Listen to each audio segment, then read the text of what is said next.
Hey, what's going on, guys? Today is the big reveal for the question, the genius question, the inequality question that was on the contest. And I got 7 replies, 7 answers, and unfortunately, none of them were correct. And perhaps it was a concept that was a little too cryptic. So I'm going to give the solution to the problem. And a question like this, a question like this should be always addressed by graphing. So, as a scholar, you should be able to quickly graph anything when it comes to inequality. It just makes it really easy to answer questions that are graphed. So, first things first, we're going to read the question. A business analyst is assisting in the development of budgeting software. As part of the process, the business analyst converts some statistical observations into the following business rules. The amount of time spent by an employee in meetings and trainings altogether is less than 12 hours plus per month. So let's just say training time is T and meeting time is M. So T plus M less than 12. That's your first inequality relation. Second, there are at least 2 hours of training time scheduled for every hour spent in meeting. Now, when you say at least, okay, so that translates to greater equal. Remember that. At least meaning greater equal. Why is that? Okay, there are at least 2 hours of training time scheduled for every 2 hours spent in meeting. So 2M. So let's say there's 1 hour spent in meeting. Okay, so there will be at least 2 or more. So you see, if there's 1 here, so T should be greater than 2. So that's why when you see the words, there are at least 2 hours of training times for every hour spent in meetings per company policy. So T greater equals 2M.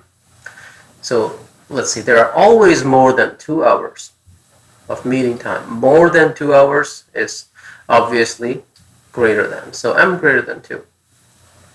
Now this other detail, each meeting or training session lasts exactly 1 hour. Now what does that mean?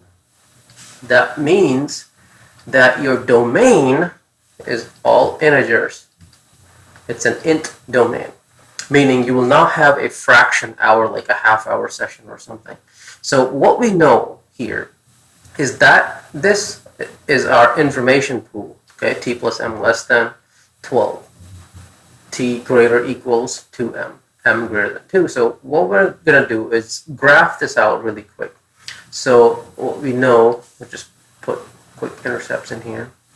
So Y12, X12, and from 0 to 12. Okay, so then your first line, T plus M equals 2, is that.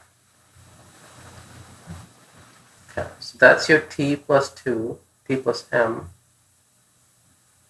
less than 12 line. It's actually T plus M equals 12 line. So what would be less than would be something that's in this shaded area down here. Anything here is less than 12. Okay, anything here outside is greater than 12. Okay, so that's how we know. So the other line that we're going to do is T equals 2M. So we're going to see where that line is going to go. So if we solve for these two equations, T plus M, 12, and T equals 2M, you will get this line right here.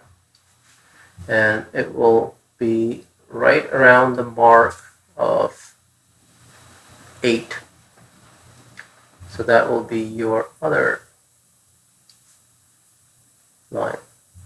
Okay? So T greater equals 2M. Sorry. This side, above it, this area is T greater equals 2M. So anything above this line, okay, that would be greater equals 2M. So in your inequality, when you go greater on your y-axis, the best way to know is you put a point You put a point on the line, and anything above it is greater, anything below is less. So this point will be t equals 2m, so 3m equals 12, so m equals 4, and t should be 8. So this line right here is 8. Okay. So now we want to make a line that is m equals 2. So m equals 2 line will be this. Okay. So it says m greater than 2. So m greater than 2 will be, because it's on m is technically x. So this area will be m greater than 2. This area would be m less than 2. So we're coming up with this little shaded area, okay? That's where our solution, that's the common area, that's where the solution is going to lie. Okay. So this intercept right here is 12. Okay. So, sorry, 4. Okay. So now we do know that because this is a integer domain, we will either have 2 or 3 or 4. We will never have 3.5. We will never have 4.5 or anything like that. So which means m has to be greater than 2. It cannot lie on this line. And it definitely is not going to lie on this line either, because m equals 4. M equals 4 will defy the solution, because then 4 plus 8 equals 12. And we do know that t plus m needs to be less than 12. So the only feasible solution line lies at m equals 3. Okay? So we do know that 3 is the only possibility for m. So now we want to know, what are these points that are lying here? Now we know that the solution cannot lie on this line, because it will defy your rule number 1. So it is lying here and here. Okay? So this point, m equals 3, would mean, according to t, there should be 6. So if m is 3, so t should be equal to 2 times 3, 6. So this point, right on this line, is 3 and 6. So we know that this y-intercept is 6. This would be 7. And this would be 8. And this would be 9. Okay? So we know that the possible values for time is 6, 7, and 8. Those are the only possible values that can be here. So we know that the 9 cannot work, because 9 would put the solution on this line, t equals m equals 12, which cannot be. It will violate the rule number 1. And m has to be greater than 2. So the only maximum value of t that's feasible is 8. So which means there are 8 hours. So directly we can see that, translate that into 12 months. So it will be 8 times 12. 96 hours per year. And each training cost is $100. So we're going to do 100.